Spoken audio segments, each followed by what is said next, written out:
Almost 2 years ago, I actually was working in the sales role. Ultimately, it wasn't something that I wanted to do down the line, but I did learn a lot from it. Each morning, we would sit down, review our targets, and go through what the high earners were doing to get themselves these amazing results every week. And as it turns out, the high earners were some of the most likable people you could ever come across. They just had this ability to turn any negative into a positive. Like if a prospect declines a sale, these high earners will go, no problem, just move on to another prospect. Or if there was a product that they were having trouble in creating momentum with, they would ultimately keep trying and find an angle until it worked. I'll be honest, I was never amazing at sales. I was persistent and I did okay most of the time. But I did actually learn that there's a lot of things that come from sales, and the main thing that comes from it is the power of a positive attitude. As cheesy as it does sound, it is game-changing.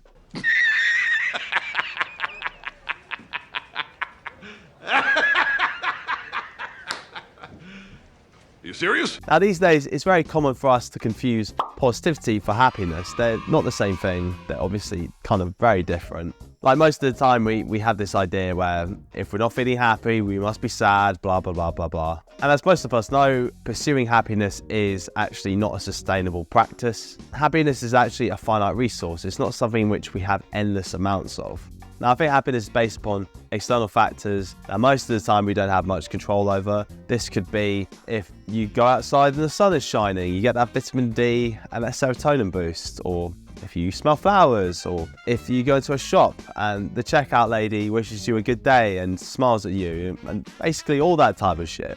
How much is it? It'll be $18. Here you go. Keep the change. Hi, doggy. You're my favorite customer. Thanks a lot. Bye. Now, positivity is the practice of anticipating that good things come frequently enough that you shouldn't get upset about the minor, small things that happen on a day-to-day basis. And if you're thinking this way, this is essentially a method of emotional visualization. Even faking positivity can be an amazing thing. There have been studies where participants have been asked to fake a smile, and they've actually shown to have reported high levels of well-being and happiness as a result. And it's also been shown that smiling can boost a body chemical called endorphins, which can act as like a mild pain reliever at times, but generally does boost your mood. But really quickly though, here are a few tricks to seem and act more positive. Now, the first one is being careful with what you say, and most importantly, not complaining. Now, what I do recognise is that a negative headline is definitely going to catch more attention than a positive one. This is something that we just got drilled into us. We all like hearing stories about negative things happening to other human beings. And what this usually comes down to is because we're secretly thinking, oh my God, thank God this isn't happening to me. And that's why I think it's so nice when you meet someone that doesn't complain. It's such a breath of fresh air. Now, don't get me wrong, criticism is such an important thing. It can show you areas where you need to improve, things that you definitely need to pay attention to. But hearing needless criticism or negativity about something, it can be very taxing. It can kind of push you down a little bit. Another good trick I learned, and this is something that I read in Dale Carnegie's book, How to Win Friends and Influence People, is the point of letting the other person save face. And I think sometimes what this comes down to is not making jokes at someone's expense, even if everyone is making the joke at this person. Because ultimately, you don't know how this person feels, and I think sometimes people respect you a lot for having the opportunity to take a shot, but not doing it. And I think that's a very respectable thing. And we've all been in positions where everyone's making jokes at our expense, and we kind of are just boiling under the surface. So it's just good to avoid that entirely. Just always assume that someone is a little bit more sensitive than they're letting on. Now, the final point, this is self-talk. I'm a genuine believer that the outside world and how it treats you is a reflection of how you treat yourself. I think it's very common. Hey! I'm walking here! I'm walking here! Up yours, you son of a bitch! You don't talk to me that way! Get out of here! And what this comes down to is that the world is essentially like a big mirror. And well, I was not expecting it to get that deep. Right.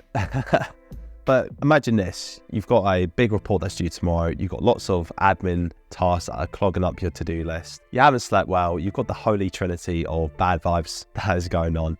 But this is why how you talk to yourself in this situation is really important, because it means you can move through this uncomfortable situation a lot easier. And just to finish off, I'm just going to give you a quick point from the book To Sell Is Human by Daniel H. Pink. And in the book, one of the things he mentions is the idea of fixating your mind on essentially visualization again. But the difference here is that he says that it's more valuable to tell yourself, can I do something versus I can do something. In a study where they had a group of participants, each group had to do these puzzles and do all these cognitive tasks and everything. One group was told explicitly to tell themselves during the task that they could do this. And the other group was asked whilst they're solving the puzzles to tell themselves, can I do this? And the surprising result was that the ones that were questioning if they could do it had 50% more of a success rate than the ones that didn't. And this is the thing, is that no one likes problems, but everyone likes a challenge. No one can say no to the idea of doing something which is difficult, but will definitely be rewarding when you succeed.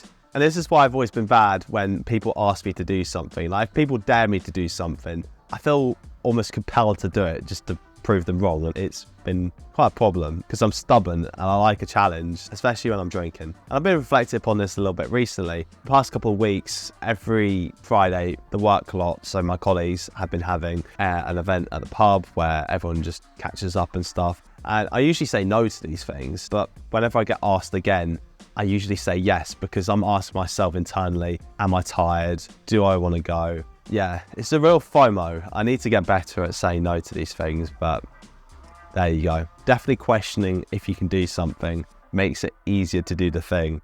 Anyway, guys, thank you so much for your time as always. If you like this, comment, like, and subscribe, and I'm sure I'll see you guys soon. You take care. Bye-bye.